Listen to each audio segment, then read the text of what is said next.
What is a job cost sheet? You have a contract, you have a team, you have a crew, you got a goal to go build something, but what you don't have is a job cost sheet to see if you're going to be profitable. Every job you run without a job cost sheet is going to be a job that's much harder to learn from. By the end of this video, you're going to simply know what a job cost sheet is and how to start running one for every job to know the health and profitability of that job.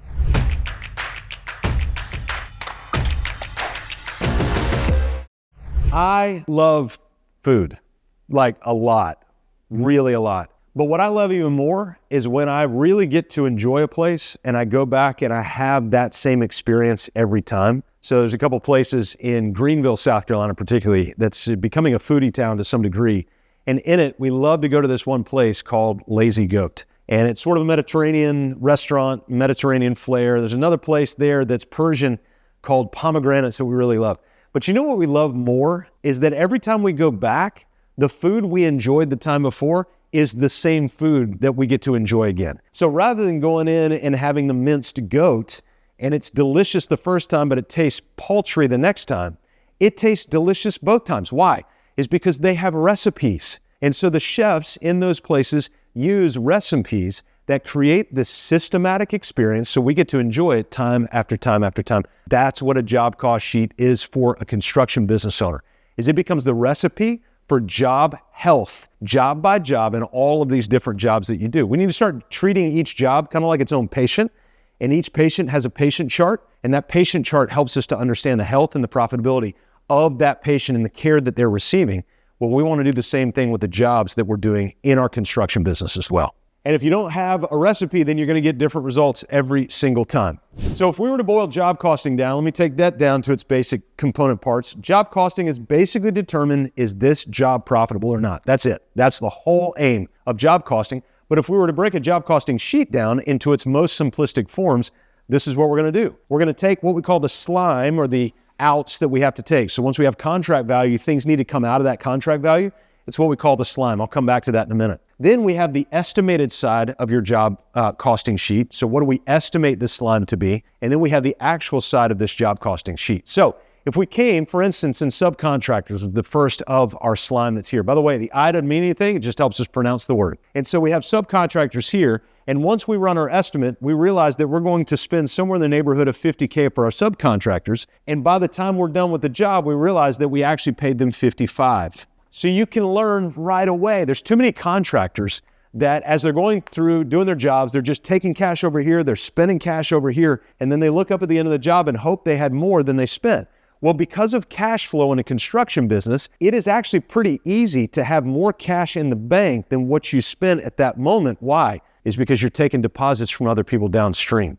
Now, you in the construction space call that robbing Peter to pay Paul. The IRS has a different phrase for it. They call it stealing, and they don't like it. They don't like it when you use other people's money for other people's projects at that point. And so what happens in your bank account when you've estimated 50 and you budgeted 50 and you actually spend 55, but you still only brought in the 50 to be able to pay because that's what you thought it was going to cost. But then in the next job, you have money come in. So now money's sitting in your bank account. So it actually looks like you got enough money to pay the 55. And then you go into your next job and guess what you do? You take money from the next and you go to the next and take money from the next. They actually call it a Ponzi scheme. And over time, it will implode on itself. It's probably a good time to tell you that I've got a full-length class, if you click on the link in the description below, that will actually teach you how to build a system for a construction business that will keep you out of that cycle of death. So make sure you go make some time. It's a long-form training class. It is a master class where I dump everything because I don't want you to live in that chaos of living from job to job and using tomorrow's deposits to pay for yesterday's bills. All right, so now let's go to the left side, our slime, right? So when we have a contract value that we've estimated, so let's say that contract value is worth $1 million, for instance. Now, out of that $1 million, we're going to have cost. What are the primary drivers of that cost? That's what we call the slime over here. So the slime is this: subcontractors, labor, materials, and equipment. Now, you might look at this and go, well, Scott, why wouldn't we just put all this under labor? Some people like to split this out because sometimes you're actually contracting with legitimate subcontractors. Like if you're a GC, you're subbing out to a roofer or a landscape contractor or drywall, whatever it might be. And then labor, you may have some people that are not necessarily attached to subcontractor crews, you might have a laborer that the only time you have them around is when you actually have a job to go do job site cleanliness. And so you would call that a laborer and put that there. Some people like to split this, some merge it together. It's whatever you want to do to get the clarity. That's what we're going for. So when we think through all this, there's one word that I want you to think through, and that is this word clarity. It's the whole point of a job cost system, to see what we budgeted versus what's actual, so that we can have a clarity for making decisions. If you do this on every job, there is going to be a litany of questions that you constantly ask in your business. Why won't this business grow? Why can't I seem to hire the right people? Why don't I have enough money in the bank? All of these questions could actually, many of the times, get solved if you do proper job costing. So we did subs and labor. So these are going to be all your people elements up here. And then down here under the I, we have material and equipment. Now, material is pretty straightforward. The 2x4s and the nails and the topsoil and the roofing shingles and all those sorts of things classify as material. But one of the things we need to be aware of versus our estimate and our actual, you can actually save a lot of money on material if you do it right. Because if you start paying attention to it, and that's the key, is we pay attention to it, many times we over-deliver on material packages and then we just let the material sit when we could have sent it back, rebated it, used it for other jobs, whatever you want to do with that material. I was working with a contractor just a couple of weeks ago. He's actually doing something on our property, and he said, oh, I've got LED lights from another job that I can just use for this one and just charge you cost for. And so there are different ways that you can come in and use these material line items, but only if you track them. And then the equipment. And there's really two fractional sides of the equipment. One is equipment that you own, and the other is equipment that somebody else owns. But here's how I want you to think of it.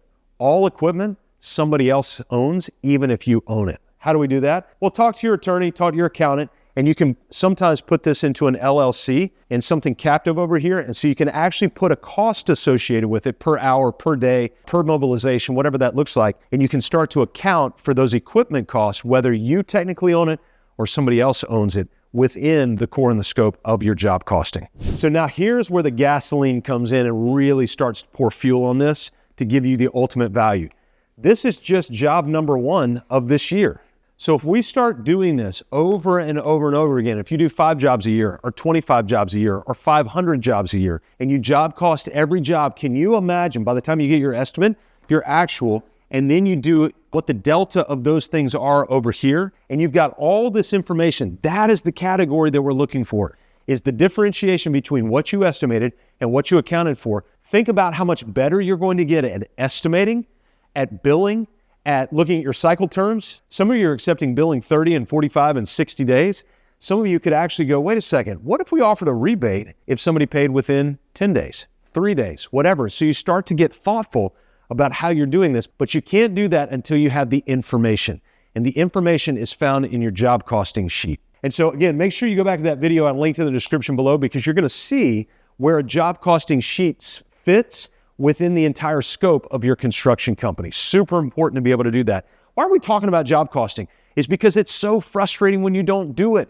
You're wondering why you're losing money and having a hard time finding the right people. Usually it's because we don't know our numbers, and job costing will help you know your numbers and liberate you from chaos to make time for the things that matter most.